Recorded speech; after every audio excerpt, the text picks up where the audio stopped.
జై గురుదత్త. పద్మిని, ఏం చేస్తున్నావమ్మా? స్టడీస్ బాగా చదువుతున్నావా? జై గురుదత్త గురుగారు. స్టడీస్ బాగానే చదువుతున్నా, కానీ స్టడీస్ మీద కాన్సన్ట్రేషన్ చేయలేకపోతున్నా. ఓకే, అదే నీ ప్రాబ్లం. మరి భగవద్గీత తెలుసుకున్నావు కదా, దాని అంటే చదువుకున్నావు కానీ దాని అర్థం తెలుసుకోవాలి నువ్వు, అది నీ ప్రాబ్లం. కానీ అర్థం వల్ల పెద్దవాళ్ళకు ఉపయోగం, కానీ మాలాంటి చదువుకునే వాళ్ళకు కూడా ఉపయోగం ఉందా గురుగారు? అదే నీకు అందరూ చాలా చాలా పొరపాటు, అందరూ అనుకునే పొరపాటు ఇదే. ఏంటంటే భగవద్గీత అనేది అందరికీ, అన్ని వయసుల వాళ్ళకి, అన్ని రంగాల్లో ఉన్న వాళ్ళకి ఉపయోగపడుతుంది. ఫర్ ఎగ్జాంపుల్ నీకు ఒక శ్లోకం, సాంఖ్యయోగంలో 66వ శ్లోకం చెప్పు. నాస్తి బుద్ధిరయుక్తస్య నచ యుక్తస్య భావన నచ భావయత శాంతి అశాంతస్య కుత సుఖం. ఈ శ్లోకంలో ఏం చెప్పారంటే భగవానుడు, మనస్సు ఏకాగ్రత లేని వాడికి సుఖం లేదు, శాంతి లేదు. శాంతి లేని వాడికి ఆ భగవంతుడి మీద ఆసక్తి, ఆ జ్ఞానం మీద కూడా ఆసక్తి ఉండదు. ఆసక్తి లేనప్పుడు అట్లాంటి వాడికి మరి ఈ వేరే ఆలోచనలు అట్లా వచ్చే వాళ్ళకి, మనసు ఏకాగ్రత లేని వాళ్ళకి సుఖం ఎక్కడి నుంచి వస్తుంది అని అన్నారు. అంటే ఏంటంటే ఇప్పుడు ఫర్ ఎగ్జాంపుల్ నీకు మీలాంటి చదువుకునే పిల్లలకి తీసుకుంటే, ఇప్పుడు నీకు టీవీ ఇష్టం, బాగా టీవీ బాగా చూస్తావా? మరి టీవీ బాగా చూస్తావు, ఎక్కువసేపు చూసావు అనుకో ఏమైంది? కళ్ళు మంటలు పడతాయి, తలనొప్పి వస్తుందా? వస్తుంది. మరి కానీ దానివల్ల ఉపయోగం ఏముంది? ఒక 3 గంటలు చూస్తావు అనుకో టీవీ, దానివల్ల ఉపయోగం లేదు కదా. దానివల్ల నీకు జ్ఞానం, చదువులకి, స్టడీస్కి ఏం ఉపయోగపడతలేదు కదా. అదే సమయాన్ని నువ్వు చదువు మీద పెట్టావనుకో, నీకు చదువుకి బాగా ఉపయోగపడుతుంది, నీకు మంచి మార్కులు వస్తాయి, జీవితంలో స్థిరపడటానికి ఉపయోగపడుతుంది. అది అవునా కదా? అది అయుక్తస్య అంటే ఏంటంటే ఏకాగ్రత లేని వాడికి సుఖం ఎక్కడిది అని ఈ శ్లోకంలో భగవానుడు చెప్పింది. అంటే నీలాంటి పిల్లలకి చెప్తున్నా, అలాంటి ఏకాగ్రత, మనం ఏ రంగంలో అయినా ఏదైనా సాధించాలి అనుకున్న వాళ్ళు మనసు ఏకాగ్రత కావాలి. నీకు నీ చదువుకు సంబంధించి తప్పితే మిగిలిన విషయాలు, టీవీలు కావచ్చు, ఫోన్లు కావచ్చు, తర్వాత వేరే ఫ్రెండ్స్ అని ఇతర ఆలోచనలు అన్నీ వస్తుంటాయి కదా, ఇవన్నీ కూడా తగ్గించేసి పూర్తిగా మనసు అంతా కూడా కాన్సన్ట్రేషన్ చదువుల మీద పెట్టాలి. అప్పుడే నీకు మంచి మార్కులు రావడానికి అవకాశం ఉంటుంది. నీకు మనసు పుస్తకం అక్కడ పట్టుకొని టీవీలో ఏమొస్తుందో అని అనుకుంటావు అనుకో, అలా కూడా ఉపయోగం ఉండదు కదా. అవునా కదా? కాబట్టి నీకు అది ఇప్పుడు ఇది శ్లోకం తెలుసుకున్నావు, శ్లోకం వచ్చు, నీకు 700 శ్లోకాలు నేర్చుకున్నావు, కానీ ఇట్లా ఒక్కొక్క శ్లోకానికి అర్థం అనేది నువ్వు తెలుసుకోలే. దానివల్ల నీకు ఇది ఎలా ఉపయోగపడుతుంది భగవద్గీత అనుకున్నావు. దీనిలో అదే కదా భగవానుడు చెప్పింది, ఎవరికైతే ఏకాగ్రత ఉంటుందో.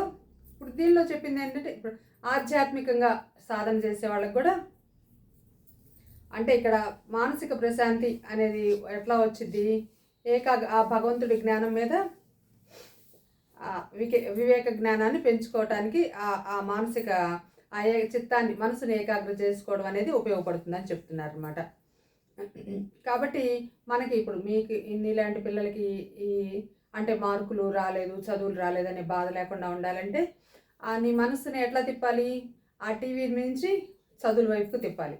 అలాగే ఇక్కడ ఆధ్యాత్మికంగా ఉండే వాళ్ళకి కూడా ఈ ఇంద్రియాలన్నీ కూడా, మనసున ఆ ఇంద్రియాలు, మనకి బయటికి పరిగెత్తే ఇంద్రియాలు, ఆ విషయాలన్నీ కూడా మనసుకి ఏకాగ్రత చేసుకొని, అలా ఉన్న వాళ్ళకి భగవంతుడి గురించిన ఆలోచన ఎవరు చెప్పకుండానే వస్తుందంట.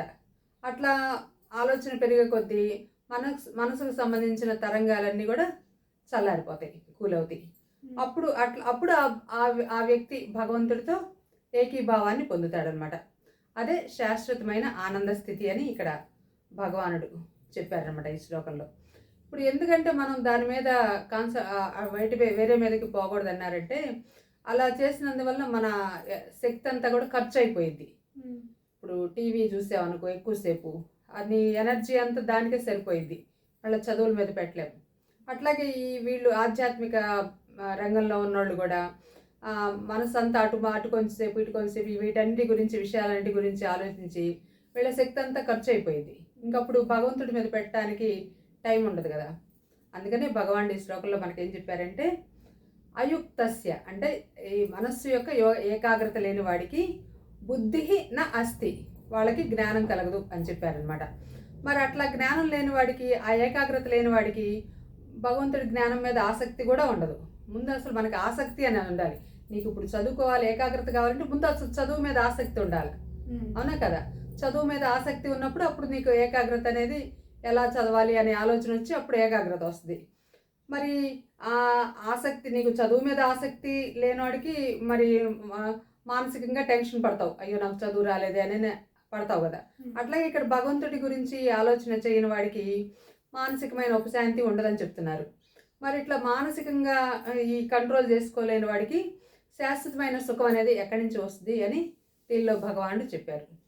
నీకు అర్థమైందా? మరి ఇప్పుడు నీ జీవితానికి అంటే మీ చదువుల్లో ఈ శ్లోకాన్ని ఎలా ఉపయోగించుకోవాలి, ఏంటది, ఏం చెప్పారు దీనిలో భగవానుడు? మెయిన్ పాయింట్ ఏకాగ్రతగా ఉండాలి, ఏకాగ్రత విషయం మీద ఏకాగ్రత పెట్టాలి.